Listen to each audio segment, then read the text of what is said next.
Praise the Lord. കർത്താവിന്റെ പരിശുദ്ധമായ നാമം വാഴ്ത്തപ്പെടുമാറാകട്ടെ. കർത്താവിന്റെ കൃപയിൽ ആശ്രയിച്ചിരിക്കുന്നു. ദൈവസന്നിധിയിലായിരിക്കാൻ ദൈവം ഇങ്ങനെ ഓൺലൈൻ മീറ്റിംഗ് ആയി ദൈവസന്നിധിയിൽ കൂടുവാൻ ദൈവം നൽകിയ ഒരു അവസരം കൂടെ നൽകിയത് ഓർത്ത് കർത്താവിനെ മഹത്വപ്പെടുത്തുന്നു. ദുബായിൽ നിന്ന് പ്രിയ ജിതേഷ് ബി ഉണ്ടല്ലോ, കർത്താവിന്റെ ദാസനെ ഓർത്ത് കർത്താവിനെ സ്തുതിക്കുന്നു. ദുബായിൽ ജോലിയുള്ള ബന്ധത്തിൽ കർത്താവിന്റെ വേലയിൽ താനും ഉപയോഗിക്കപ്പെട്ടുകൊണ്ടിരിക്കുന്നു. കഴിഞ്ഞ നാളുകൾ അനേക ദൈവിക ശുശ്രൂഷകൾ തന്നിൽ നിന്ന് അനുഭവിപ്പാനായിട്ട് ദൈവം അവസരം നൽകി. അനേകർക്ക് അനുഗ്രഹമായി തീരുവാൻ കർത്താവ് ഇടയാക്കി. ഇന്നും കർത്താവിന്റെ ദാസൻ നമ്മുടെ മധ്യമുണ്ട്. ദൈവത്തിന്റെ വചനത്തിൽ നിന്ന് ശുശ്രൂഷിക്കും. അതിനുവേണ്ടി ജിതേഷിനെ ക്ഷണിക്കുക.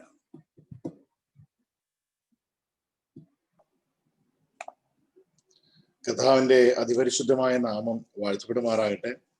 കർത്താവിനെ ഒരിക്കൽ കൂടി മഹത്വപ്പെടുത്തുവാൻ ഈ വേദിയിലൂടെ കടന്നു വരുവാൻ ദൈവം തന്നെ സാവകാശനായി സ്തോത്രം ചെയ്യുന്നു. കർത്താവിന്റെ ദാസനും സഭയ്ക്കും എൻ്റെ വന്ദനങ്ങൾ അറിയിക്കുന്നു. ഇങ്ങനെ ഒരു അവസരം ഒരുക്കി തന്ന ദൈവത്തിനും സ്തോത്രം ചെയ്യുന്നു. കഴിഞ്ഞ നാളുകളിൽ, കഴിഞ്ഞ സമയങ്ങളിൽ, കഴിഞ്ഞ മാസങ്ങളിലൊക്കെ ദൈവവചനം അനേകം നാം കേട്ടുകൊണ്ടിരിക്കുകയാണ്. ദൈവവചനം കേട്ട് നമ്മളെല്ലാവരും പല കാര്യങ്ങളെക്കുറിച്ചും ഗ്രാഹ്യമുള്ളവരാണ്. ദൈവികമായ അരുളപ്പാടുകൾ, ദൈവത്തിന്റെ ശബ്ദങ്ങൾ, നമ്മുടെ വിഷയങ്ങളിൽ വിടുതൽ, നമുക്ക് ചില വർഷങ്ങളായിട്ട് ചിലപ്പം കാത്തിരിക്കുന്ന വിഷയങ്ങളിൽ ഒരുപക്ഷെ മറുപടി നമുക്ക് ലഭിച്ച സമയങ്ങളുണ്ടാകാം. എന്ത് തന്നെയാണെങ്കിലും ഇന്ന് എൻ്റെ ഉള്ളിൽ എനിക്ക് ദൈവം തന്നിരിക്കുന്ന ഒരു കാര്യം, ഒരു ചിന്ത, ഒരാലോചന ഞാൻ നിങ്ങളുമായിട്ട് പങ്കുവയ്ക്കാൻ ആഗ്രഹിക്കുന്നു. നമ്മുടെ തീരുമാനങ്ങൾ, നാം പണ്ടൊക്കെയും പ്രാർത്ഥനയോടെ നമ്മൾ ഇരിക്കുമ്പോൾ എല്ലാ പ്രാർത്ഥനയുടെ അവസാനവും ഒരു തീരുമാനം എടുക്കേണ്ട ഒരു ഘട്ടമുണ്ട്. ആ കേട്ട മെസ്സേജ് നാം എന്ത് തീരുമാനം എടുക്കുന്നു എന്നുള്ളത് പുതിയതായിട്ട് വിശ്വാസത്തിൽ വരുന്നവർക്ക് വേണ്ടി ഞാൻ ജസ്റ്റ് പറയുകയാണ്. നാം തീരുമാനം എടുക്കുന്നു, അതിനെ ബേസ് ചെയ്തിട്ടാണ് നമ്മുടെ മുമ്പോട്ടുള്ള ക്രിസ്തീയ ജീവിതം എങ്ങനെ നാം നയിക്കണമെന്ന് മനസ്സിലാക്കുന്നത്. ആ തീരുമാനങ്ങൾ നമ്മെ പലപ്പോഴും നാം എടുത്തിട്ടുണ്ട്, പക്ഷെ നാം കറക്റ്റായിട്ടത് പാലിക്കുന്ന വ്യക്തികളാണെന്ന് നമുക്ക് ശോധന ചെയ്യണം. അന്ന് ഞാൻ അങ്ങനെ എടുത്തു, ഇന്ന് സാഹചര്യം മാറി. അന്ന് എടുക്കുന്ന സമയത്തുള്ള സാഹചര്യമല്ല ഇന്ന്. അതുകൊണ്ട് ഞാൻ ഇന്നത്തെ അവസ്ഥയ്ക്ക് ഒത്തവണ്ണം ഉചിതമായ ഒരു തീരുമാനം എടുക്കുന്നതാണ് ബുദ്ധി എന്ന് പറഞ്ഞ് പലരും തീരുമാനം മാറ്റുന്നവർ ഞാൻ കണ്ടിട്ടുണ്ട്. എന്നാൽ അന്നത്തെ തീരുമാനം എടുക്കുന്ന സാഹചര്യം എൻ്റെ ജീവിതത്തിൽ ഏറ്റവും നിർണായകമായ സാഹചര്യമാണ്. ദൈവം എന്നെ വിടുവിച്ചു. അതുകൊണ്ട് ഞാൻ ആ തീരുമാനത്തിൽ തന്നെ ഉറച്ചു നിൽക്കുന്നു. ഇന്ന് സാഹചര്യമല്ല എൻ്റെ മുമ്പിൽ, ദൈവത്തോടെടുത്ത തീരുമാനം എത്രേ എന്ന് പറയുന്നവരെയും കണ്ടിട്ടുണ്ട്. നമ്മുടെ ലൈഫ് ഇത് രണ്ടിൻ്റെ ഇടയിലാണ്. ഒരു ദിവസം നമ്മൾ ആയിരക്കണക്കിന് തീരുമാനങ്ങൾ എടുക്കുന്നു. രാവിലെ എഴുന്നേൽക്കുന്നത് നമ്മളെ സംബന്ധിച്ചുള്ള തീരുമാനം. വേണമെങ്കിൽ നമുക്ക് ഡിസൈഡ് ചെയ്യാം. ജോലിയുള്ളവർക്ക് ഡിസൈഡ് ചെയ്യുന്ന ലീവാണ്, പോണ്ട, കിടന്നുറങ്ങാം. മറ്റു ബിസിനസ് ചെയ്യുന്നവർക്ക് വേണമെങ്കിൽ ഇച്ചിരി വൈകി പോവാം എന്നുള്ള തീരുമാനം എടുക്കാം. പോണോ വേണ്ടയോ എന്ന് തീരുമാനം എടുക്കാം. ഭക്ഷണം കഴിക്കണോ വേണ്ടയോ, എപ്പോ, എല്ലാം ആയിരക്കണക്കിന് തീരുമാനങ്ങൾ നാം ഒരു ദിവസം എടുത്തുകൊണ്ടിരിക്കുമ്പോൾ അതിൻ്റെ ഇടയിൽ ദൈവത്തോട് നമ്മുടെ തീരുമാനങ്ങൾ നമ്മൾ എങ്ങനെയാണ് അറിയിക്കുന്നത്? അല്ലെങ്കിൽ ആ എടുത്ത തീരുമാനം, ഇന്ന് നമ്മൾ 1000 തീരുമാനം എടുക്കുമ്പോൾ ലെറ്റസ് ഏറ്റവും കുറഞ്ഞത് ഒരു തീരുമാനം നാം ദൈവത്തോട് എടുത്തു എന്നിരിക്കട്ടെ. അല്ലെങ്കിൽ എൻ്റെ ഈ വിഷയത്തിൽ ആരെങ്കിലും എന്നെ ഒന്ന് ഇതിൽ നിന്ന് വിടുവിക്കുമോ എന്ന് വിചാരിച്ച് തീരുമാനം എടുത്തു എന്നിരിക്കട്ടെ. ഇതിനൊക്കെയും പല വാക്കുകളാണ്, പല രീതിയിൽ നാം പറയുന്ന. ഇതിന് നാം പറയാറുള്ളത്, ഞാൻ എന്താ പറയുക, ദൈവസന്നിധിയിൽ സമർപ്പിച്ചു, അർപ്പിച്ചു, അല്ലെങ്കിൽ ഞാനൊരു വ്രതമെടുത്തു, ഞാൻ വ്രതം അനുഷ്ഠിക്കുകയാണ് എന്നൊക്കെ പറയുന്ന ആൾക്കാരുണ്ട്. ഏതവസ്ഥയിലാണെങ്കിലും ബൈബിൾ പറയുന്നു, തീരുമാനമെടുത്ത് പുറകിലേക്ക് പോകുന്ന ഒരു വ്യക്തിയെ ദൈവം പ്രസാദിക്കുന്നില്ല. അതെന്ത് തീരുമാനമായാലും, അത് കർത്താവിനെ അറിയുന്ന ഒരു കാര്യത്തെക്കുറിച്ചുള്ള തീരുമാനമാണെങ്കിലും, സേവിക്കുന്ന കാര്യത്തെക്കുറിച്ചുള്ള തീരുമാനമാണെങ്കിലും, കർത്താവിന് വേണ്ടി ജീവിക്കുന്ന കാര്യത്തെക്കുറിച്ചുള്ള തീരുമാനമാണെങ്കിലും, ശുശ്രൂഷ ദൈവത്തിന് വേണ്ടി ചെയ്യുന്ന കാര്യത്തെക്കുറിച്ചുള്ള തീരുമാനമാണെങ്കിലും, നാം ശുശ്രൂഷയിൽ ഒരു എന്താ പറയുക, അനേകരെ ഒരുക്കുന്ന ഒരു വിഷയത്തിലുള്ള തീരുമാനമാണെങ്കിലും, ഒരു സഭയുമായിട്ടുള്ള വിഷയത്തിലാണ്, എന്ത് വിഷയമാണെങ്കിലും ദൈവം അതിനൊരു സ്റ്റാൻഡേർഡ് കീപ്പ് ചെയ്തിരിക്കുന്ന ഇങ്ങനെയാണ്. അത് തീരുമാനമെടുത്ത് അതിലേക്ക് മുമ്പോട്ട് പോകാൻ ദൈവം നമ്മളെ കുറിച്ച്. അതിന് ഒരു പഴയ നിയമത്തിൽ ഒരു വ്യക്തിയെ ഞാൻ പരിചയപ്പെടുത്താൻ ആഗ്രഹിക്കുന്നു. എന്തുകൊണ്ട് പലപ്പോഴും നമ്മൾക്ക് ആ വ്യക്തിയെ കുറിച്ച് പലപ്പോഴും കേൾക്കുന്നത് നമുക്ക് വളരെ വ്യത്യസ്തമായ രീതിയിൽ നാം കേൾക്കാറുണ്ട്. പക്ഷെ ഒരു വാക്യം അതുമായി ബന്ധത്തിൽ ഞാൻ വായിക്കുവാൻ ആഗ്രഹിക്കുന്നു. ന്യായാധിപന്മാരുടെ പുസ്തകത്തില് അതിന്റെ ആദ്യത്തെ വാക്യം ഇങ്ങനെയാണ്: Again the Israelites did evil in the eyes of the Lord. പിന്നെയും ഇസ്രയേല് യഹോവയുടെ മുമ്പാകെ എന്ത് ചെയ്തിരുന്നു? ദുഷ്ടത അല്ലെങ്കിൽ ഈവിൾ ചെയ്തിരുന്നു എന്ന് നാം വായിക്കുന്നു. അപ്പം ഇസ്രയേല് നല്ല രീതിയിൽ ദൈവം അവരെ എല്ലാം മിസ്രൈമിൽ നിന്ന് കൊണ്ടുവന്ന ഒരു കാര്യമാണ്. നിങ്ങൾക്ക് അറിയുന്ന കഥയാണ്. അതൊന്നും ഞാൻ അതല്ല പരാമർശിക്കുന്നത്. ഇന്ന് നമ്മുടെ മുമ്പിലായിരിക്കുന്ന ഒരു തീരുമാനം, അതിനെക്കുറിച്ചാണ് എൻ്റെ ഫോക്കസ്. എന്ത് ഡിസിഷൻ നിങ്ങൾ എടുക്കുന്നു, അല്ലെങ്കിൽ നിങ്ങൾ കഴിഞ്ഞ നാളുകളിൽ എന്ത് ഡിസിഷൻ എടുത്തു, അതിൽ ഉറച്ചു നിൽക്കാൻ പറ്റുമോ ഇല്ലയോ എന്നുള്ള ചോദ്യത്തിന് മുമ്പിൽ ദൈവത്തിന്റെ ആത്മാവ് ദൈവവചനത്തിലൂടെ നമ്മളോട് സംസാരിക്കുകയാണ്. ഉറച്ചു നിൽക്കുന്നവരെ ദൈവം മാനിക്കുന്ന ഒരു ഘട്ടം. അപ്പൊ ഇസ്രായേല് ഇതിൽ നിന്ന് ഇത് വരുന്ന ന്യായാധിപന്മാരുടെ പുസ്തകത്തിലാണ്. അവർ പിന്നെയും ഇറാറ്റിക്കലി സിൻ ചെയ്ത്, എന്ന് വെച്ചാൽ ഒരു പീരിയോഡിക്കോ ഒരു കാലഘട്ടത്തിൽ മാത്രമല്ല, കണ്ടിന്യൂസ് ആയി തോന്നുന്ന സമയങ്ങളിലെല്ലാം പാപം ചെയ്ത് ദൈവത്തിന് അവരെ കൊണ്ട് മടുത്ത ഒരു സമയമാണ്, ഒരു കാലഘട്ടമാണത്. അതിന്റെ 11-ാമത്തെ വാക്യത്തിൽ ദൈവം അവരോട് റിപ്ലൈ ചെയ്യുന്നുണ്ട്. അവർ കരഞ്ഞ് ദൈവത്തോട് പറഞ്ഞു, ദൈവമേ ഞങ്ങൾ പാപം ചെയ്തു. അവരുടെ ജീവിതത്തിൽ പ്രയാസങ്ങൾ ബുദ്ധിമുട്ടുകളൊക്കെ വന്നപ്പോൾ അവർക്കത് മനസ്സിലായി അവര് പാപം ചെയ്തുകൊണ്ടാണ് അങ്ങനെ സംഭവിച്ചതെന്നുള്ളത്. അപ്പൊ അവര് പറഞ്ഞു, we have sinned against you forsaking our God and serving the Baals. അപ്പം ബാൽ ദൈവങ്ങളെ സേവിച്ചത് കൊണ്ട്, അല്ലെങ്കിൽ മറ്റൊരു അന്യ ദൈവനെ അവർ കൈക്കൊണ്ടു എന്നുള്ളതാണ്. അപ്പം അങ്ങനെ വന്നതുകൊണ്ട് അവരുടെ ജീവിതത്തിലെല്ലാം കഷ്ടതകൾ വന്നു എന്നാണ് ഇവിടെ പറയുന്നത്. അപ്പോൾ ദൈവം അവരോട് സംസാരിക്കുകയാണ്.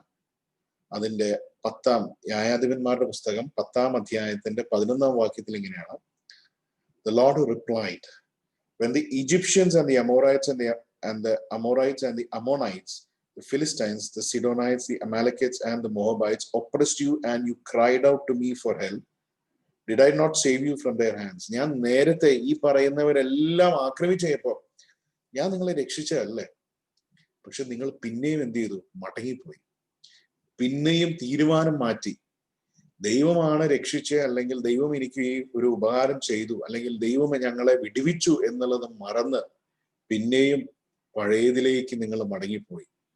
പഴയതിലേക്ക് മടങ്ങിപ്പോയി എന്ന് മാത്രമല്ല, അന്യ ദൈവത്തെ വരെ അവര് കൊണ്ടുവന്നു. കാരണം അവരുടെ വിഷയങ്ങൾക്ക് ഈ ദൈവമാണ് വിടുവിച്ചതെന്നുള്ള അറിവോടെ ഇരിക്കുമ്പോൾ തന്നെ അവരുടെ സൗകര്യങ്ങൾക്ക്, അവരുടെ ഇഷ്ടങ്ങൾക്ക് വണങ്ങി അവർ വേറൊരു ദൈവത്തെയും കൂടെ അതിനകത്ത് കൊണ്ട് ചെയ്തു. കാരണം റിയൽ ദൈവമായിട്ട് ഇടപെടുമ്പോൾ ഇന്ന് പലരും ദൈവത്തെ അറിയാൻ മടിക്കുന്ന ഒരു കാര്യം ദൈവത്തെ അറിയാൻ പറ്റാത്തതുകൊണ്ടല്ല, അവരുടെ ഹിപ്പോക്രസി കൊണ്ടാണ്, കാപട്യം കൊണ്ടാണ്. എന്താണ് കാപട്യം എന്നുള്ളത് ഞാൻ ഒത്തിരി പേരോട് ഞാൻ ഇതൊരു ഒരാളിൽ സംസാരിച്ച വിഷയമല്ല, ഒന്നിൽ കൂടുതൽ അല്ലെങ്കിൽ പല വ്യക്തികളോട് സംസാരിച്ചാൽ ഞാൻ മനസ്സിലാക്കിയ ഒരു കാര്യമാണ്.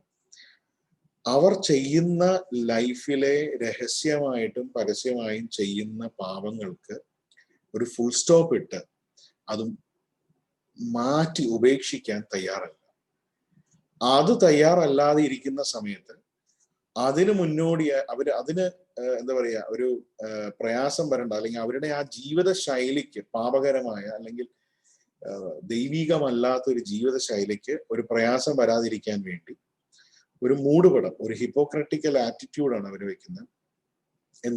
ദൈവം ഇത് സത്യമാണോ, ദൈവം ഉണ്ടെങ്കിൽ ഇങ്ങനെ ചെയ്യട്ടെ എന്നൊക്കെ പറയുന്നത്. അല്ലാതെ യഥാർത്ഥത്തിൽ ഒരു ചെറിയൊരു ശതമാനം സത്യാന്വേഷിക്കുന്നവരുണ്ട്. അവരോട് ദൈവം വെളിപ്പെടുത്തുന്നുണ്ട്. അവരെല്ലാം ഒരു കാലഘട്ടം കഴിയുമ്പോൾ അവരെല്ലാം കർത്താവിനെ അറിയുകയും കർത്താവിന് വേണ്ടി ജീവിക്കുകയും കർത്താവിനെ സേവിക്കുകയും ഒക്കെ ചെയ്യുന്നവരാണ്. എന്നാൽ എക്കാലങ്ങളിലും ദൈവത്തെ എനിക്ക് വേണ്ട, അല്ലെങ്കിൽ എനിക്ക് വേണ്ടതെന്നത് വിശ്വസിക്കാൻ ബുദ്ധിമുട്ടാണ്. കാരണം ഇങ്ങനത്തെ ഒരു വിശ്വസിക്കുന്ന രീതിയിലാണല്ലോ ദൈവത്തെ വെളിപ്പെടുത്തിയിരിക്കുന്നത്, അല്ലാതെ കർമ്മങ്ങൾ കൊണ്ടല്ലല്ലോ, അല്ലെങ്കിൽ പ്രവൃത്തികൾ കൊണ്ടല്ലല്ലോ എന്ന് പറയുന്നവർക്ക് യഥാർത്ഥത്തിൽ അതല്ല അവരുടെ പ്രശ്നം. ഞാൻ മനസ്സിലാക്കിയത് എൻ്റെ ഉള്ളിൽ നിന്ന് എനിക്കുള്ള ചിന്തയാണ്, അവരുടെ പാപങ്ങൾക്ക് ഒരു എന്താ പറയാ, ഒരു മറ വയ്ക്കാൻ വേണ്ടി അവർ പറയുന്ന ഒരു കാര്യമാണ്. യഥാർത്ഥത്തിൽ അവർക്ക് പാപം ചെയ്യണം, അവർക്ക് അതൊന്നും വിടാൻ റെഡിയല്ല. അപ്പോൾ ഒരു നന്നാവണ്ട എന്നുള്ള മനസ്സോടെയാണ് അവർ ചെയ്യുന്നത്. അപ്പൊ നമ്മൾ വിചാരിക്കും ഇവരോടൊക്കെ ഇത്രയും പ്രാർത്ഥിച്ചിട്ട് അവരൊന്നും യേശുവിനെ അറിയുന്നില്ലല്ലോ എന്ന് പറയുമ്പോൾ അത് അറിയാതിരിക്കുന്നതിന്റെ കാരണം അത്രയേ ഉള്ളൂ. അവർക്ക് ആർക്കും ആ ഡിസിപ്ലിൻ ആയിട്ടുള്ള ഒരു ദൈവത്തോട് ഡിസിപ്ലിൻഡ് പോയിന്റ് ഓഫ് വ്യൂ അല്ലെങ്കിൽ ഡിസൈപ്പിൾ ഓഫ് ക്രൈസ്റ്റ് ആവാൻ താല്പര്യമില്ല. കാരണം അവർ ഇന്ന് ചെയ്യുന്ന പ്രവർത്തി നിർത്തേണ്ടി വരും, അവർക്ക് അത് തുടരാൻ പറ്റില്ല, അതവർക്ക് ബുദ്ധിമുട്ടാവും. അത് അവരുടെ ഒരുപക്ഷെ, ഞാൻ അതിനെ ഒന്നുകൂടി കൊമേഴ്ഷ്യലൈസ് ചെയ്ത് പറയുകയാണ്, ഒരുപക്ഷെ അവർക്ക് ലഭിക്കേണ്ട നന്മകൾ പോലും മുടങ്ങിപ്പോകുന്ന അവസ്ഥകൾ, കറപ്ഷൻ, ബ്രൈബറി, അല്ലെങ്കിൽ അത് ചെയ്യുവാനുള്ള ചില പണം ഇടപാടുകൾ എല്ലാം ഉണ്ട്. അപ്പൊ ഇതെല്ലാം ഒരു ഫുൾ സ്റ്റോപ്പ് ഇടുന്ന ഒരു സ്റ്റേജ് വരും. കാരണം മൊറാലിറ്റിയിലേക്ക് കടന്നു വരുമ്പോൾ റൈറ്റ് ആൻഡ് റോങ് ഡിസൈഡ് ചെയ്യണം. ആ റൈറ്റ് ആൻഡ് റോങ് ഡിസൈഡ് ചെയ്യുന്ന പോയിന്റിലാണ് ഇവരെല്ലാം ഒരു സ്റ്റെപ്പ് ബാക്കിലേക്ക് വലിക്കുന്നത്. അപ്പം നമ്മൾ നമ്മുടെ ലൈഫിൽ കർത്താവിനെ സേവിക്കാനായിട്ട് ഇറങ്ങുന്നെങ്കിൽ, അല്ലെങ്കിൽ ഞാൻ നീതിയോടെ ജീവിക്കണമെന്ന് ആഗ്രഹമുണ്ടെങ്കിൽ, ഇന്ന് യേശു നിങ്ങളെ വിളിക്കുകയാണ് നീതിയോടെ സമാധാനമുള്ള ജീവിതത്തിലേക്ക് വിളിക്കുകയാണ്. ഇന്ന് നമ്മൾ ചെയ്യുന്ന പാപങ്ങൾ, അല്ലെങ്കിൽ നമ്മുടെ ജീവിതത്തിൽ ഉണ്ടായ പാപങ്ങൾ അതിനെ അലട്ടുന്നുണ്ടെങ്കിൽ അതെല്ലാം മാറ്റിക്കളഞ്ഞൊരു തീരുമാനമെടുത്ത് മുമ്പോട്ട് വരുവാൻ ദൈവം ഇന്ന് ആഹ്വാനം ചെയ്യുന്നു. അപ്പൊ എന്നെ കേൾക്കുന്നവരെ, ഇപ്പൊ നമ്മൾ ഇവിടെ പറയുന്നു ഇസ്രായേല് പാപം ചെയ്തു, ദൈവം പറഞ്ഞു ഞാൻ പലവട്ടം നിങ്ങളെ രക്ഷപ്പെടുത്താൻ നോക്കി, പക്ഷെ നിങ്ങൾ റെഡിയല്ല, നിങ്ങൾക്ക് പിന്നെയും അത് ചെയ്യണം. അതുകൊണ്ട് നിങ്ങൾ എന്ത് ചെയ്തു, എനിക്ക് പകരം ഒരു ബാൽ ദൈവത്തെയും കൂടെ കൊണ്ടുവന്നു അതിനകത്ത്. അപ്പൊ പിന്നെ നിങ്ങൾക്ക് സൗകര്യമായല്ലോ, പ്രാർത്ഥിക്കുകയും ചെയ്യാം, പാപം ചെയ്യുകയും ചെയ്യാം. യഥാർത്ഥ ദൈവത്തോട് സംസാരിക്കുമ്പോഴാണ് ഈ ഇഷ്യൂ വരുന്നത്. അല്ലാതെ നാം വിഗ്രഹത്തോട് സംസാരിക്കുമ്പോൾ അത് മറുപടിയുള്ള നമ്മുടെ ചിന്തയ്ക്ക് അനുസരിച്ച് നമുക്ക് മുമ്പോട്ട് പോകാം. അത് എല്ലാവർക്കും അറിയുന്ന ഒരു കാര്യമാണ്, വിഗ്രഹത്തിന് ജീവനില്ല എന്നുള്ളത്. അപ്പൊ ഞാൻ പറഞ്ഞു വന്നത്, ഇസ്രായേൽ മക്കൾ അവർ കരഞ്ഞു ദൈവസന്നിധിയിൽ ഇതൊക്കെ ചെയ്ത സമയത്ത് അവരെല്ലാം ദൈവം അവരെല്ലാം മടക്കി കൊണ്ടുവന്ന കഥ പറഞ്ഞിട്ട്, ബട്ട് പിന്നെ ദൈവം ഒരു സങ്കടത്തിന്റെ വാക്യം പറയുന്നത്, but you have forsaken me and served other gods. നിങ്ങൾ എന്നെ ഉപേക്ഷിച്ചു കളഞ്ഞു, നിങ്ങൾക്ക് എന്നെ വേണ്ട എന്ന് നിങ്ങളുടെ പ്രവർത്തികൾ കൊണ്ട് എന്നോട് പറഞ്ഞു. So I will not let you. അതുകൊണ്ട് ഞാൻ ചെയ്തില്ല. നമ്മൾ വിചാരിക്കും ദൈവം ഭയങ്കര കോപിഷ്ഠനായിട്ട് പറയുകയാണ്. കോപിഷ്ഠം തന്നെയാണ്, പക്ഷെ അതിലൊരു സ്നേഹത്തിന്റെ ധ്വനിയും കൂടെ ഉണ്ട്.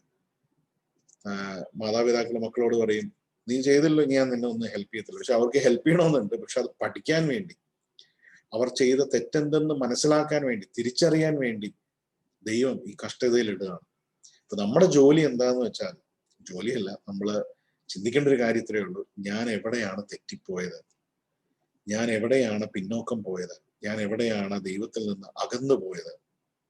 അത് മനസ്സിലാക്കാനുള്ള ഒരു സാഹചര്യമാണ് നമ്മുടെ ജീവിതത്തിലെ പ്രയാസങ്ങളും കഷ്ടതകളും. അതെന്നും നിലനിൽക്കില്ല. അത് അടുത്ത വാക്യം അതിനെ പ്രൂവ് ചെയ്യുന്നു. പിന്നെയും അവർ ദൈവത്തോട് കരഞ്ഞു, let them save you when you are in trouble. അവർ ദൈവത്തോട് കരഞ്ഞു, we have sinned, do with us whatever you think best, please rescue us. നിനക്ക് ഇഷ്ടമുള്ള ചെയ്യും, പക്ഷെ എങ്ങനെയെങ്കിലും ഞങ്ങളെ വിട്ടുനിൽക്കും.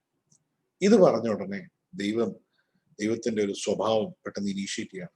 ഹസദ് എന്നാണ് ഈ എബ്രായ ഭാഷയിൽ പറയുന്നത്. എന്ന് വെച്ചാൽ അതിന്റെ എന്ന് വെച്ചാൽ ലവിങ് കൈൻഡ്നസ്. ദൈവത്തിന് ഭയങ്കര സ്നേഹമാണ്, ദയ തോന്നി ഉള്ള സ്നേഹം. അതിന് ഒരു കറക്റ്റ് മലയാളമല്ല, ഹസദ് എന്നാണ് ആ വാക്കിന് പറയുന്നത്. ഭയങ്കര വാല്യുബിൾ ആയിട്ടുള്ള ഒരു വാക്കാണ്. ദൈവത്തിന്റെ ഒരു ക്യാരക്ടറിസ്റ്റിക്സിൽ ഒരെണ്ണമാണ് ലവിങ് കൈൻഡ്നസ്. എന്താ പറയാ, ദയുള്ള സ്നേഹം. തൻ്റെ ഒരു അപ്പന് അല്ലെങ്കിൽ ഒരു പിതാവിന് തൻ്റെ മക്കളോട് തോന്നുന്ന ഒരു സ്നേഹമാണത്. അവരെന്ത് തെറ്റ് ചെയ്താലും അവരെന്റെ മക്കളല്ലേ എന്നുള്ള ആ ഒരു വിളി ദൈവം ഇസ്രായേലിനോട് പറയാണ്. എന്നിട്ട് പറയാണ്, then they got rid of their foreign gods. അവരെന്നിട്ട് എന്ത് ചെയ്തു, അവരുടെ അന്യദൈവം. അപ്പൊ അവർ കരയുമ്പോൾ എന്ത് സംഭവിച്ചില്ല, അന്യദൈവങ്ങളും ഉണ്ട് അവരുടെ ഭവനങ്ങളിൽ, അതെല്ലാം എടുത്തു കളഞ്ഞു, വിഗ്രഹങ്ങളെല്ലാം ഉടച്ചു മാറ്റിയത്. എന്നിട്ട് ജീവനുള്ള ദൈവത്തെ. അപ്പൊ ഇന്ന് നമ്മൾ ശ്രദ്ധിക്കേണ്ട, നമ്മുടെ ജീവിതത്തിൽ വിഗ്രഹങ്ങളുണ്ടോ? നാം അന്യദൈവങ്ങളെ കൈക്കൊള്ളുന്നുണ്ടോ? നമ്മുടെ ജീവിതത്തിൽ വിഗ്രഹമായിട്ടുള്ള വെറും ഒരു ഇതായിട്ട് പറയല്ല, ഒരു വ്യക്തിയെ നാം പൂജിക്കുകയാണെങ്കിൽ അത് വിഗ്രഹമാണ്. ഒരു പർട്ടിക്കുലർ സിദ്ധാന്തത്തെ നാം അംഗീകരിക്കുകയാണെങ്കിൽ അതൊരു വിഗ്രഹമാണ്. ദൈവം ഒഴിച്ച് മറ്റൊരാളെ നാം വർഷിപ്പ് ചെയ്യണമെങ്കിൽ, ആരാധിക്കുന്നെങ്കിൽ, പൂജിക്കുന്നെങ്കിൽ അത് നമ്മുടെ ജീവിതത്തിൽ ബൈബിൾ പറയുന്ന വിഗ്രഹമാണ്. ഈവൻ ടു ദി എക്സ്റ്റെന്റ് നമ്മുടെ ജീവിതത്തിലെ പിടിവാശി പോലും ഒരു വിഗ്രഹമായിട്ടാണ് ബൈബിള് പറയുന്നത്. നിർബന്ധ ബുദ്ധി ഒരു വിഗ്രഹമായിട്ടാണ് പലപ്പോഴും പറയുന്നത്. ഇതെല്ലാം ശാപത്തിൻ്റെതായ ധ്വനികളാണ്. അപ്പോൾ ദൈവസന്നിധിയിൽ വരുന്ന ഒരു വ്യക്തി കർത്താവിനെ അറിയുവാനും അവനെ മനസ്സിലാക്കുവാനും യേശുവിന്റെ പാപങ്ങൾക്ക് വേണ്ടി മരിച്ചു എന്ന് വിശ്വസിച്ച് തൻ്റെ ജീവിതത്തിലുള്ള എല്ലാ വിഗ്രഹങ്ങളെയും തച്ചൊടച്ചുകൊണ്ട് മുമ്പോട്ടുള്ള യാത്രയ്ക്ക് വേണ്ടിയാണ് ദൈവം നമ്മെ വിളിച്ചിരിക്കുന്നത്. അങ്ങനെ സംഭവിക്കുമ്പോൾ then they got rid of thing and പിന്നെ പറയുന്നു and he could bear Israel's misery no longer. പിന്നെ ദൈവം അവരെല്ലാം റിപ്പന്റ് ചെയ്തു, മാനസാന്തരപ്പെട്ട് കഴിഞ്ഞപ്പോൾ പിന്നെ ദൈവത്തിന് അത് സഹിക്കാൻ പറ്റുന്നില്ല. കാരണം ദൈവം അതുവരെ നിന്നെ സംഭവിക്കട്ടെ, ഞാൻ നിങ്ങളെ സഹായിക്കില്ല എന്ന് പറഞ്ഞ സ്ഥലത്തുനിന്ന് ദൈവത്തിന്റെ ആ സ്നേഹം കൊണ്ട് ദൈവത്തിന് അത് പിന്നെ അവരുടെ കഷ്ടത കണ്ടു നിൽക്കാൻ പറ്റുന്നില്ല എന്ന് വെച്ചാൽ ഉടനെ ഒരു പ്രതിവിധി ചെയ്യാൻ ദൈവം റെഡി ആയിട്ടിരിക്കുകയാണ്. പിന്നെ അവര് ഇത് ചെയ്ത് കഴിഞ്ഞു, ദൈവം അവരെ ഹെൽപ്പ് ചെയ്യാൻ വന്നു, ദൈവം അവരെ പിടിക്കാൻ. അപ്പോൾ എന്ത് ചെയ്തു? അതിന്റെ ഭാഗമായിട്ട് മൂപ്പന്മാരെല്ലാം കൂടെ സ്ഥലത്ത് കൂടി അവർ വിചാരിച്ചു ഈ അമോറൈറ്റ്സിനെ അല്ലെങ്കിൽ അമോണൈറ്റ്സിനെ എങ്ങനെ നമുക്ക് തോൽപ്പിക്കണമെന്ന് അവരൊരു കൗൺസിൽ കൂടി. എന്നിട്ട് പറഞ്ഞു ഞങ്ങൾക്ക് ഇത് ജയിക്കണം, അപ്പൊ അതുകൊണ്ട് നമുക്ക് ഇവരെ തോൽപ്പിക്കാനുള്ള സ്ട്രാറ്റജി എന്താണ്? അവരെങ്ങനെ എല്ലാം കൂടെ ചിന്തിച്ചിട്ട് ഇതിന് ലീഡ് അറ്റാക്ക് എടുക്കുന്ന ഒരാളെ എടുക്കണം, അങ്ങനെ ഒരാളെ സെലക്ട് ചെയ്തിട്ട് അതിനനുസരിച്ച് പോകണം. ഇവിടെയാണ് നമ്മുടെ കഥ സ്റ്റാർട്ട് ചെയ്യുന്നത്. ഞാനൊരു ബാക്ക്ഗ്രൗണ്ട് പറഞ്ഞതാണ്. അപ്പൊ ഇവരിങ്ങനെ അന്വേഷിച്ചിരിക്കുന്ന സമയത്ത് ഒരു വ്യക്തി ഉണ്ടായിരുന്നു, ജെഫ്ത. അല്ലെങ്കിൽ ജെഫ്ത ഒരു ഗിലിയദായിട്ടായിരുന്നു, അതോടൊപ്പം തന്നെ ഒരു മൈറ്റി വാരിയർ ആയിരുന്നു, എന്താ പറയാ, ഒരു യുദ്ധത്തിന് വേണ്ടി സന്നാഹമുള്ള വ്യക്തി മാത്രമല്ല, ഒരു ധീര യോദ്ധാവായിരുന്നു താൻ. അപ്പം തൻ്റെ ജീവിതത്തിൽ നടന്ന തൻ്റെ ബാക്ക്ഗ്രൗണ്ട് ഇങ്ങനെയാണ്. ഫാദറിന്റെ പേര് ഗിലിയാദ് എന്നായിരുന്നു. അമ്മ ഒരു മോശമായ ജീവിത ശൈലി നയിക്കുന്ന ഒരു സ്ത്രീയായിരുന്നു. ഒരു അർത്ഥത്തിൽ വ്യഭിചാരം ചെയ്ത് ജീവിക്കുന്ന ഒരു വ്യക്തിയായിരുന്നു അമ്മ. അപ്പം ഗിലിയാദിന് മറ്റൊരു ഭാര്യ ഉണ്ടായിരുന്നു. അതായത് യഫ്തയുടെ ഫാദറിന് യഥാർത്ഥത്തിൽ ഒരു ഭാര്യ ഉണ്ടായിരുന്നു, അതിൽ മക്കളുണ്ടായിരുന്നു. അവരൊരു ദിവസം പറഞ്ഞു അവനെ വീട്ടിൽ നിന്ന് പുറത്താക്കിയിട്ട് വന്ന് നിനക്ക് ഈ വീട്ടിൽ ഒരു അവകാശം, ന്യായമായിട്ടുള്ള കാര്യമാണ്, നീ പോണം. പക്ഷെ അവൻ മൈറ്റി വാരിയർ ആണ്, അല്ലെങ്കിൽ അവൻ ധീര യോദ്ധാവാണ് എന്നുള്ള ഒരു അറിവ് ജനത്തിന് ആ ഇടയിലുണ്ടായിരുന്നു.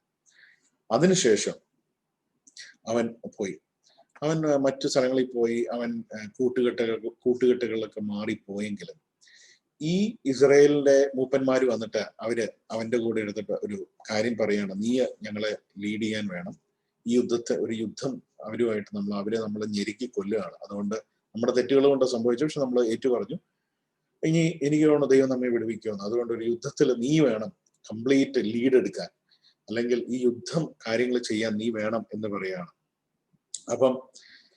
അപ്പൊ തന്നെ യഫ്ത ഇതിന്റെ ഒരു അവസരം കണ്ടിട്ട് യഫ്ത നെഗോഷിയേറ്റ്, അങ്ങനെ തന്റെ ജീവിതത്തിൽ തിക്താനുഭവങ്ങളാണ് തന്നെ വീട്ടിൽ നിന്ന് പുറത്താക്കി, തനിക്ക് ഊരവകാശം കൊടുത്തിട്ടില്ല, താൻ മോശമായി അല്ലെങ്കിൽ മോശമായ ഒരു സ്ത്രീയിൽ ജനിച്ചു എന്നുള്ള പരാതി കൊണ്ട് തന്റെ ജീവിതത്തിലെ ബാക്ക്ഗ്രൗണ്ടേ മോശമാണ്. ഇതാണ്. പക്ഷെ ഇവിടെ നാം കാണുന്നു യഫ്ത ആ സിറ്റുവേഷനിൽ ജെഫ്ത നെഗോഷിയേറ്റ് ചെയ്തതാണ്. ഞാൻ നിങ്ങൾക്ക് വേണ്ടി സപ്പോസ് ഫൈറ്റ് ചെയ്തു എന്നിരിക്കട്ടെ, ദൈവം അത് തന്നു എന്നിരിക്കട്ടെ, ആ ജയം അല്ലെങ്കിൽ ആ യുദ്ധം നിങ്ങൾ ജയിച്ചു എന്നിരിക്കട്ടെ, will I really be your head? ഞാൻ നിങ്ങളുടെ തലവനായിട്ട് യഥാർത്ഥത്തിൽ വരുമോ? ഉടനെ അവർ പറയാണ് യെസ് അഫ്കോഴ്സ്, നിങ്ങൾക്ക് തീർച്ചയായിട്ടും ഇതിനകത്ത് വരാം, ഇതെല്ലാം വരാം. പക്ഷെ യഫ്തയ്ക്ക് ഒരു കോൺഫിഡൻസ് ഇല്ല ഈ പറഞ്ഞ കാര്യത്തിൽ. യഫ്ത എന്ത് ചെയ്യുന്നു? ജെഫ്ത പോയിട്ട് പറയാണ്,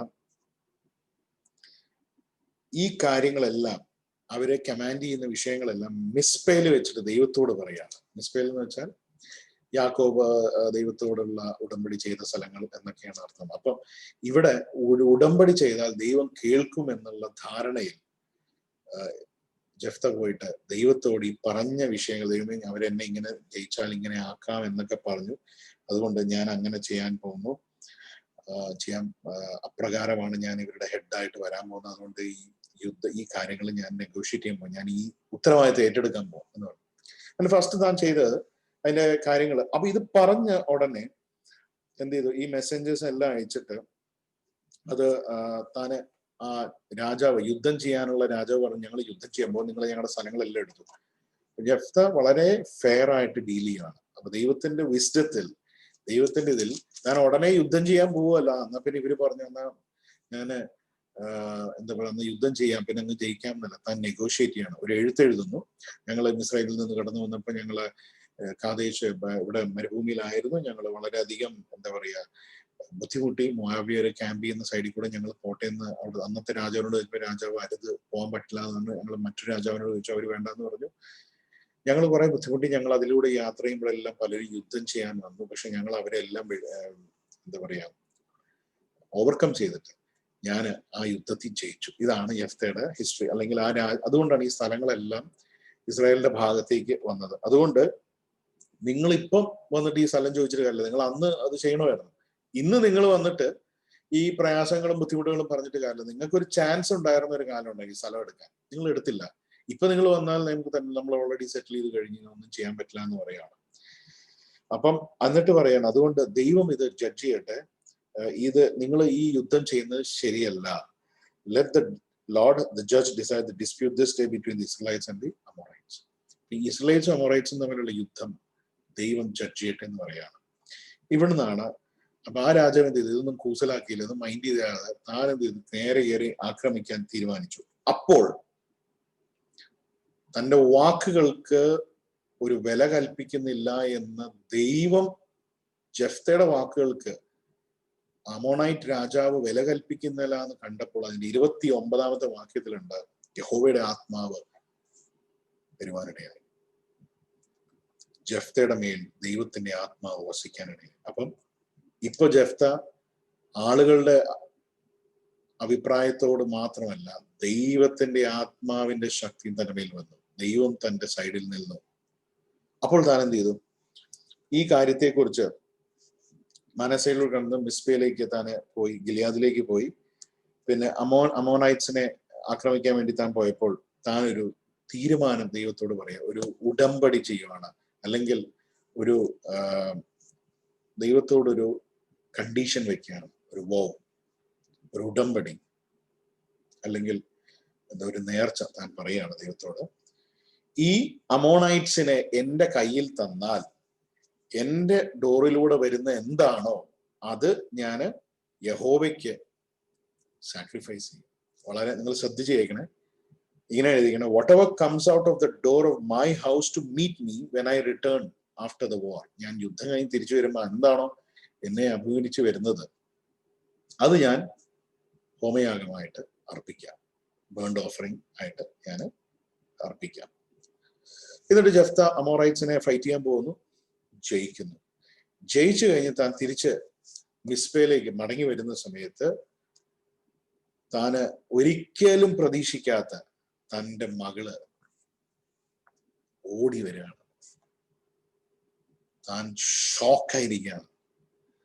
കാരണം താൻ ദൈവത്തോട് ഒരു ഉടമ്പടി ചെയ്തു.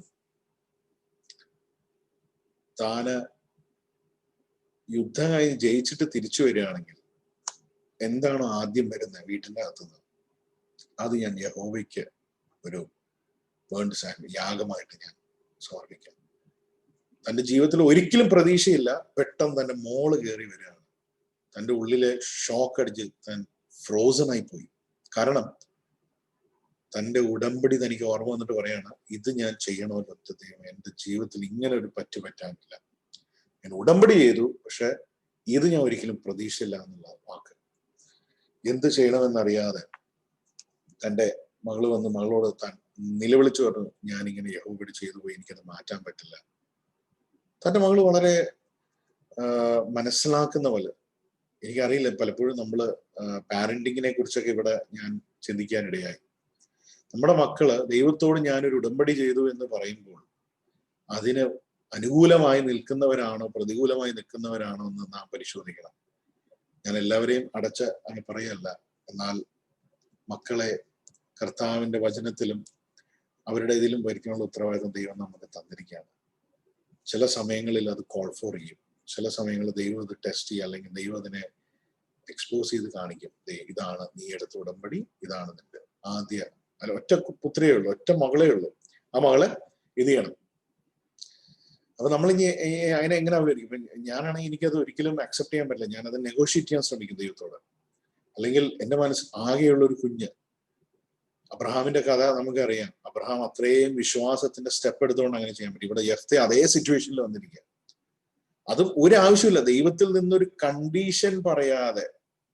മറ്റേത് അറ്റ്ലീസ്റ്റ് ദൈവം കണ്ടീഷനെങ്കിലും പറഞ്ഞു എന്ന് പറയാം അബ്രഹാമിനോട്. ഇവിടെ ഒന്നും പറഞ്ഞിട്ടില്ല ദൈവം. അങ്ങ് ചാടിക്കേറി ഒരു ഉടമ്പടി എടുക്കുകയും അത് അബദ്ധമായി പോകുന്ന ഒരു അനുഭവം. യെഫ്തെ പറഞ്ഞു, എനിക്ക് ചെയ്തേ പറ്റൂ, വേറെ വഴിയില്ല. തന്റെ ആ ദൈവത്തോടുള്ള ജലസ്, തന്റെ ദൈവത്തോടുള്ള ആ തീഷ്ണത ഭയങ്കര സ്ട്രോങ് ആണ്. ഞാൻ ദൈവത്തോട് ഉടമ്പടി ചെയ്തെങ്കിൽ അത് ചെയ്യണം എന്നുള്ള ഒറ്റ മനസ്സ്. പക്ഷെ ഇവിടെ രസം, ആ മകള് അങ്ങനെ എന്റെ ലൈഫ് എന്റെ എന്ന് ഇന്ന് പറയുന്ന പോലെയല്ല, മാതാപിതാക്കൾക്ക് അതിന് റോളില്ല എന്ന് പറയുന്ന പോലെയല്ല. തന്റെ മകള് പറയണ, എങ്കിൽ എനിക്ക് 2 മാസം സമയം എന്താ, എന്റെ ജീവിതം ഇനി തീരാൻ പോവാണ്, അതുകൊണ്ട് ഞാൻ എൻ്റെ സുഹൃത്തുക്കളോട് നടന്ന് നല്ല രീതിയിൽ ജീവിക്കാം. താൻ മടങ്ങി വന്നിട്ട് ഒരു വാക്യം എന്നെ വളരെയധികം ചിന്തിപ്പിച്ചു. You have given your word to the Lord. Do to me just as you promised now that the Lord has avenged you for your enemies, the Amorites. But grant me this one request. എന്താണ്? Give me 2 months to roam around the hills and weep with my friends. ഈ രാജ്യത്ത് ചുറ്റിക്കറങ്ങി എൻ്റെ സുഹൃത്തുക്കളോട് കൂടെ എനിക്ക് എൻ്റെ ദുഃഖം പങ്കിടാൻ എനിക്ക് അവസരം തരണം എന്ന് പറയുന്നത്. ബിക്കോസ് ഞാൻ ഒരിക്കലും ഇനി വിവാഹം കഴിക്കാൻ എനിക്ക് ചാൻസ് ഇല്ല, എന്നെ കഴിഞ്ഞു, ജീവിതം അവസാനിച്ചു എന്നുള്ള ധ്വനിയിലാണ് അവിടെ സംസാരിക്കുന്നത്. ധ്വനിയിൽ.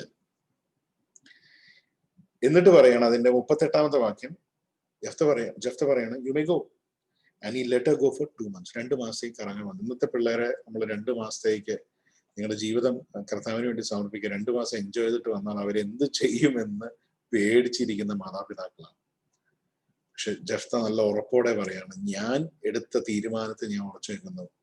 നിനക്ക് 2 മാസം സമയം ഞാൻ തരാം. നീ പോയി നിന്റെ ദുഃഖങ്ങൾ, നിന്റെ സുഹൃത്തുക്കളെല്ലാം കണ്ട് നിന്റെ ജീവിതത്തിൽ നിനക്ക് നിന്റെ ആഗ്രഹത്തിനനുസരിച്ച്, മുഴുവനല്ലെങ്കിലും നിന്റെ ഇപ്പോഴത്തെ മനസ്സിന്റെ അവസ്ഥയ്ക്ക് അനുസരിച്ച് നീ ഒരു സുഹൃത്തുക്കളെല്ലാം കണ്ട് അവിടെ എല്ലാം ചുറ്റിക്കറങ്ങി മടങ്ങി വരാൻ പറയാം.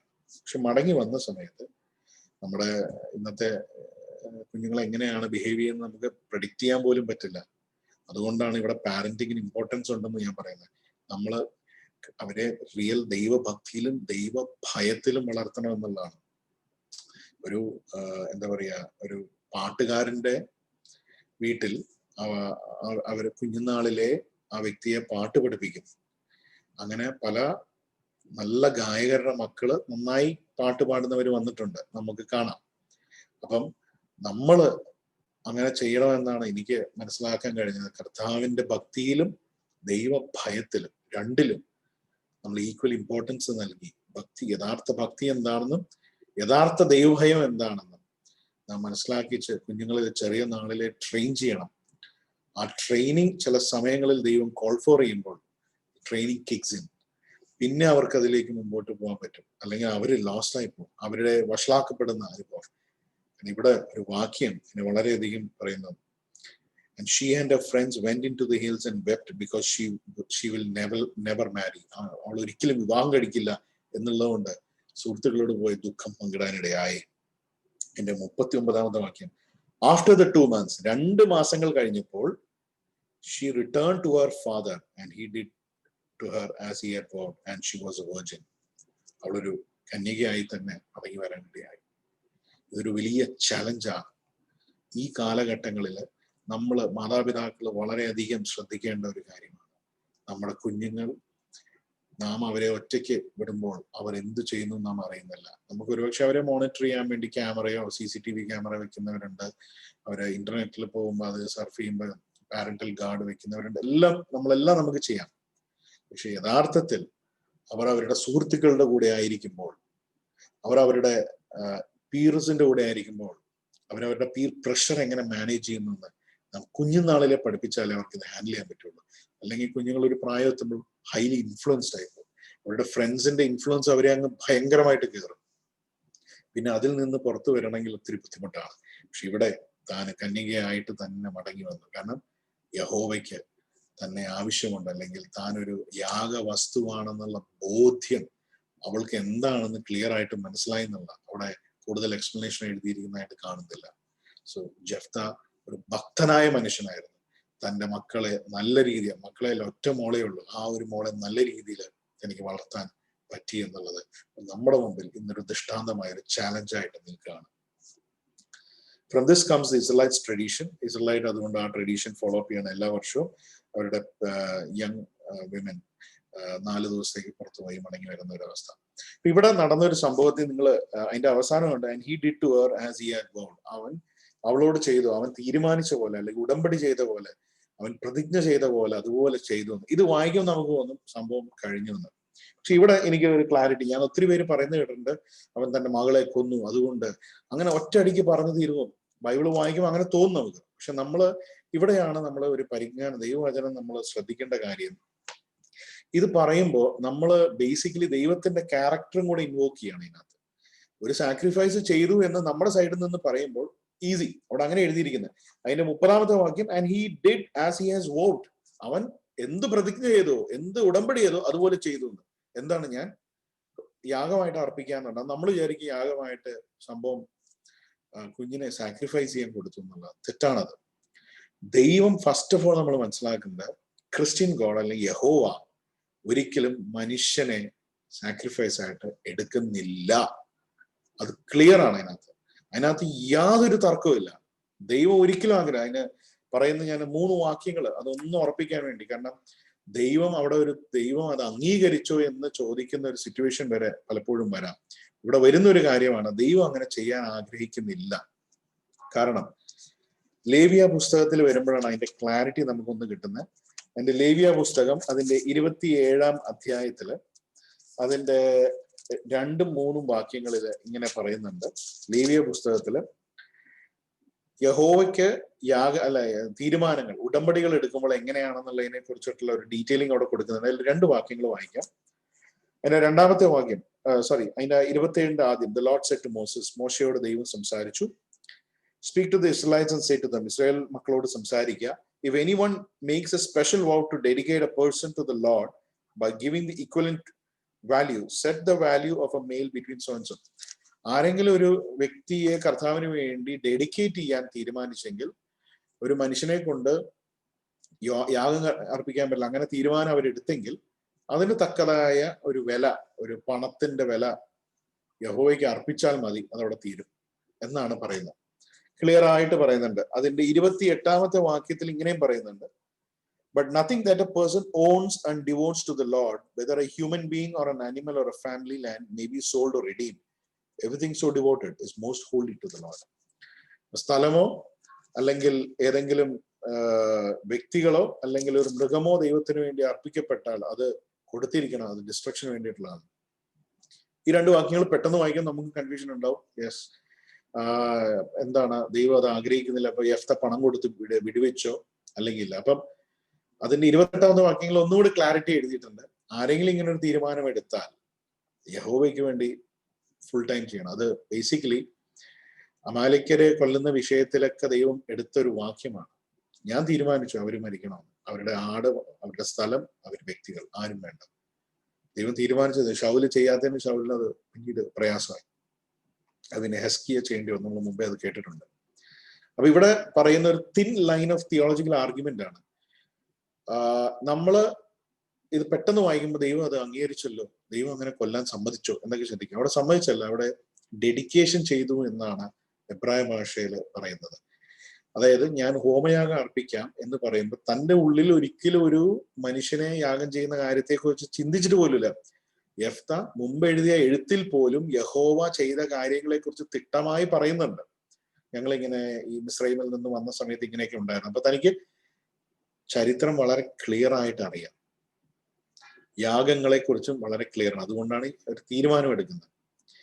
അതുകൊണ്ട് യാഗം, പ്രത്യേകിച്ച് യാഗം ചെയ്യുന്ന പറയുന്നത്. അപ്പൊ തന്റെ ഉള്ളിൽ ഒരിക്കലും മനുഷ്യയാഗത്തെ കുറിച്ചൊന്നും പറയുന്നില്ല. യെഫ്ത പറയുന്ന കാര്യം തന്റെ വീട്ടിലെ ആടുമാടുകളെയും ഒക്കെ യാഗം ചെയ്യാമെന്നുള്ള തീരുമാനം തന്നെയായിരുന്നു. പക്ഷെ പെട്ടെന്ന് മകളെ കണ്ടപ്പോൾ തന്റെ ജീവിതത്തിൽ ആ തീരുമാനത്തിലേക്ക് താൻ മറിഞ്ഞു വീഴുന്ന, അയ്യോ ഞാൻ എടുത്തുപോയല്ലോ എന്ന് പെട്ടെന്ന് ചിന്തിച്ചു. താൻ പെട്ടെന്ന് അത് ഫോഴ്സ് ചെയ്തില്ല. കാരണം തന്റെ ആ ഇസ്രായേലിനോടുള്ള തീഷ്ണത കൊണ്ട്, ഇസ്രായേൽ എങ്ങനെയെങ്കിലും വിടിവെക്കണം എന്നുള്ള ആഗ്രഹം കൊണ്ട്, ആ കർത്താവിന്റെ വേലയിലായിരിക്കുന്ന ആ ഫുൾ ഫോഴ്സിൽ താൻ എടുത്തൊരു തീരുമാനമാണ്. ദൈവം ചോദിച്ചിട്ട് പോലുമല്ല. പക്ഷെ തന്റെ തീരുമാനം ഓണർ ചെയ്യാൻ ജെഫ്ത തീരുമാനിച്ചപ്പോൾ ഇങ്ങനെ ഒരു പ്രൊവിഷൻ ബൈബിളിലുണ്ട്. അതവിടെ കറക്റ്റായിട്ട് എഴുതിയില്ലെങ്കിൽ നമുക്കൊരു കൺഫ്യൂഷൻ വരും. യിരെമ്യാ പുസ്തകത്തിന്റെ 7-ാം അധ്യായത്തിന്റെ, ഞാൻ ഈ വാക്യം വായിക്കുന്നത് നമുക്കൊരു കൺഫ്യൂഷൻ അവിടെ വരരുത് എന്നുള്ളതുകൊണ്ടാണ്. യിരെമ്യാ പുസ്തകത്തിന്റെ 7-ാം അധ്യായത്തിന്റെ 31-ാം വാക്യത്തിലുണ്ട്, they have built high places of Topheth in the valley of Ben Hinnom to burn their sons and daughters in fire. Something I did not command. ദൈവം പറയുന്ന യഹോവയുടെ വാക്കുകളാണ്. ജൂതയെ കുറിച്ച് പറയാണ്, evil in the ice of Lord. അവര് ഇന്ന കാര്യങ്ങൾ ചെയ്തു. എന്നിട്ട് പറയാണ്, അവര് അവരുടെ മക്കളെ യാഗം കഴിക്കാൻ വരെ തീരുമാനിച്ചു എന്ന് പറയാണ്. Something which I didn't command. അത് ഞാൻ ഇന്ന് വരെ കൽപ്പിച്ചിട്ടില്ല, ദൈവം പറയാണ്. യിരെമ്യാ പ്രവചനത്തിലാണ് കുറെ നാളുകൾക്ക് ശേഷം. അപ്പൊ ദൈവം കൽപ്പിക്കാത്തൊരു കാര്യമാണ് മനുഷ്യയാഗം. 1. 2, nor did it enter my mind. അതെന്റെ ചിന്തയിൽ പോലുമില്ല. ദൈവം അവിടെ ഒരു വൗ ചെയ്യാണ്. അപ്പൊ മനുഷ്യയാഗം ദൈവം കൽപ്പിച്ചതല്ല, അത് ദൈവത്തിന്റെ ചിന്തയിൽ പോലും ഇല്ലാത്തതാണ്. ജെഫ്തയുടെ കാര്യം പറയുമ്പോൾ നമുക്ക് അങ്ങനെ തോന്നിയേക്കാം. പക്ഷെ അത് സിമ്പിളായിട്ട് അതിനെ ഒന്നുകൂടി കൺഫേം ചെയ്യാൻ വേണ്ടി ശമൂവേലിൽ വരുമ്പോൾ നമ്മളിങ്ങനെ കാണുന്നു. ശമൂവേലിന്റെ പുസ്തകത്തിലെ 1-ാം അധ്യായത്തിന്റെ അതിന്റെ 27-28 വാക്യങ്ങളിൽ ഇങ്ങനെ കാണുന്നു.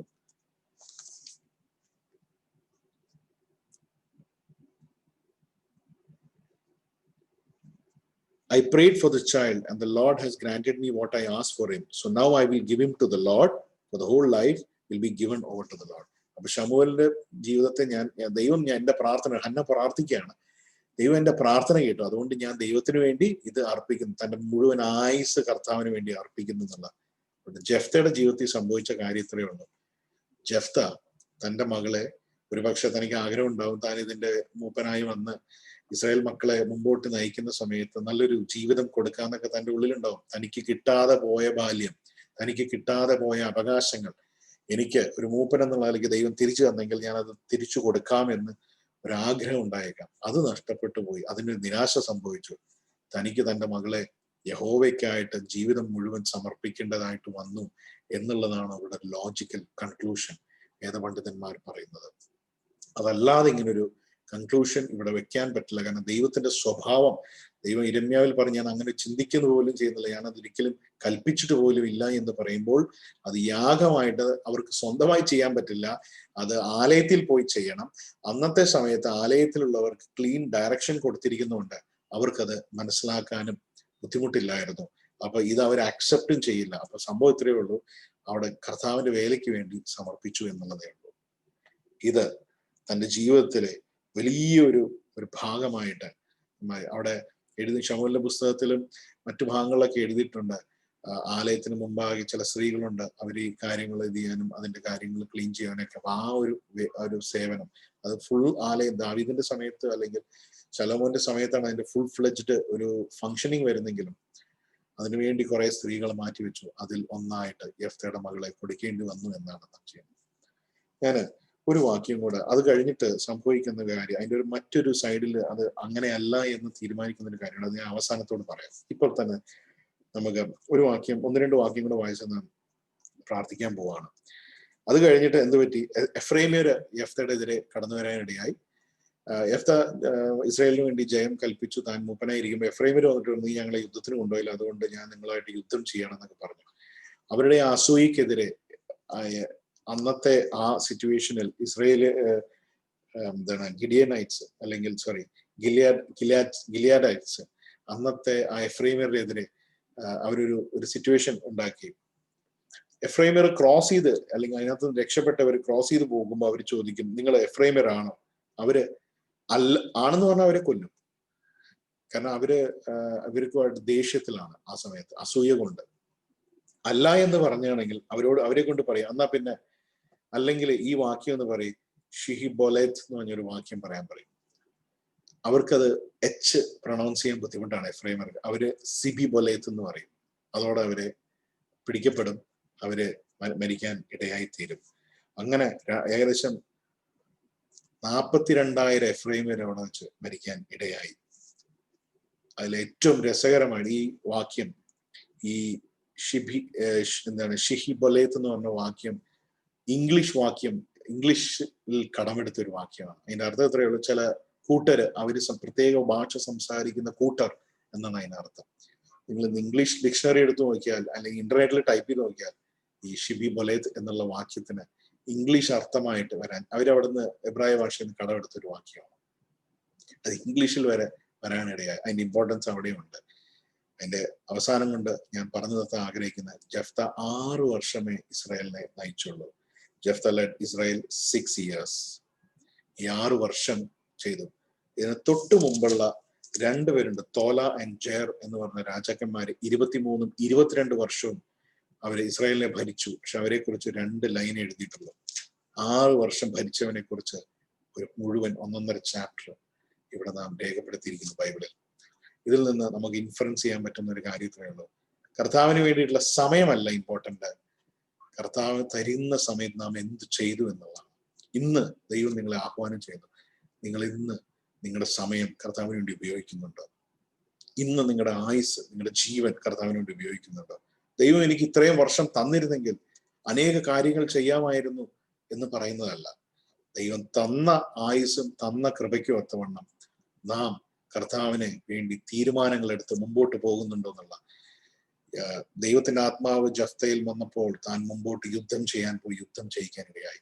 ദൈവാത്മാവ് ഇന്ന് നിങ്ങളുടെ ജീവിതത്തിൽ ഉണ്ടെങ്കിൽ തീർച്ചയായിട്ടും നിങ്ങൾ മുമ്പോട്ട് ദൈവം നയിക്കും. നിങ്ങളുടെ എന്ത് വിഷയമാണെങ്കിലും അതിലേക്ക് ഒരു മുമ്പോട്ടുള്ള ഒരു പ്രയാണം നിങ്ങളുടെ ജീവിതത്തിൽ ദൈവത്തിന്റെ ആത്മാവിനോടുകൂടെ, ദൈവത്തോടുകൂടെ വസിക്കാൻ ദൈവം നമ്മെ സഹായിക്കും. ഒരു വാക്യം കൂടെ വായിച്ച് അവസാനിപ്പിക്കാൻ ആഗ്രഹിക്കുന്നു. എബ്രായ ലേഖനത്തിൽ ഒരു വാക്യമുണ്ട്. എബ്രായ ലേഖനത്തിൽ വിശ്വാസ വീരന്മാരുടെ പട്ടികയിൽ ജഫ്തയുടെ പേരും കൂടെ വരാനിടയായി എന്നുള്ളതാണ് ഇതിനകത്തെ ഒരു കാര്യം. എബ്രായ ലേഖനം 11-ാം അധ്യായത്തിന്റെ 32-ാമത്തെ വാക്യം. What more shall I say? ഞാൻ ഇനി ഇതിനെ കുറിച്ച് എന്ത് പറയാം? I do not have time to tell you about Gideon, Barak, Shimshon, Jephthah. അവര് വിശ്വാസത്താൽ അവരെന്ത് ചെയ്തു? രാജ്യങ്ങളെ കീഴടക്കി, നീതി നടപ്പാക്കി. and gained what was promised. അവർ എന്താണോ ദൈവം അവർക്ക് പ്രോമിസ് ചെയ്തത് അത് അവർക്ക് ലഭിക്കാനിടയായി. നീതി നടപ്പാക്കാനിടയായി. അവരെല്ലാം ചെയ്തത് പുതിയ നിയമത്തിൽ വരുമ്പോൾ വിശ്വാസത്താലാണ്. ജഫ്തെ ദൈവത്തിന്റെ ആത്മാവ് ഒരു വിശ്വാസ വീരനായിട്ട് കാണുമ്പോൾ, തന്റെ മോളുടെ കാര്യത്തിൽ അങ്ങനെ ചെയ്ത ഒരാൾ ഒരിക്കലും പരിശുദ്ധാത്മ വിശ്വാസ വീരനായി കാണില്ല. അപ്പൊ അവിടെയും നിങ്ങൾക്കൊരു ക്ലൂ ഉണ്ട്. താൻ തന്റെ മകളെ സമർപ്പിച്ചു യഹോവയുടെ സേവനത്തിനായി എന്ന് മാത്രമേ ഉള്ളൂ. അല്ലാതെ തന്റെ മകളെ യാഗം ചെയ്തില്ല. ഇന്ന് നമ്മൾ പകൽ സമയം നമ്മുടെ ജീവിതം കർത്താവിന് വേണ്ടി സമർപ്പിക്കാൻ പറ്റുമോ? നമ്മൾ പ്രയാസത്തിലൂടെയൊക്കെ കടന്നു വന്നിട്ടുണ്ടാവും, ബുദ്ധിമുട്ടുണ്ടാവും. നമ്മളൊരു ഇങ്ങനെ വന്ന ഒരു ജംഗ്ഷനിൽ വന്ന് എന്ത് ചെയ്യണമെന്ന് അറിയാതെ ഇരിക്കുന്ന സിറ്റുവേഷനിൽ ഒരു ജഫ്തയെ പോലെ ഒരു തീരുമാനമെടുക്കുമെങ്കിൽ, ആ തീരുമാനത്തിൽ ഉറച്ചു നിൽക്കുമെങ്കിൽ തീർച്ചയായിട്ടും ദൈവം നമ്മെ മാനിക്കും. വിശ്വാസത്താൽ ദൈവത്തിന്റെ സകലമാന അനുഗ്രഹങ്ങൾ നമുക്ക് കിട്ടുവാൻ ദൈവത്തിന്റെ കരുണ കൊണ്ട്, ദൈവത്തിന്റെ ആ ലവിങ് കൈൻഡ്നെസ് കൊണ്ട് നമുക്ക് ലഭിക്കാൻ ഇന്നിടയാകും. കണ്ണുകളെ അടയ്ക്കാൻ പ്രാർത്ഥിക്കാം. പരിശുദ്ധനായ ദൈവമേ, സ്വർഗീയ പിതാവ്, തിരുകരങ്ങളിലേക്ക് ഏൽപ്പിക്കുന്നു. എന്നെ കേൾക്കുന്ന എല്ലാവരെയും ദൈവകരങ്ങളിലേക്ക് സമർപ്പിക്കുന്നു.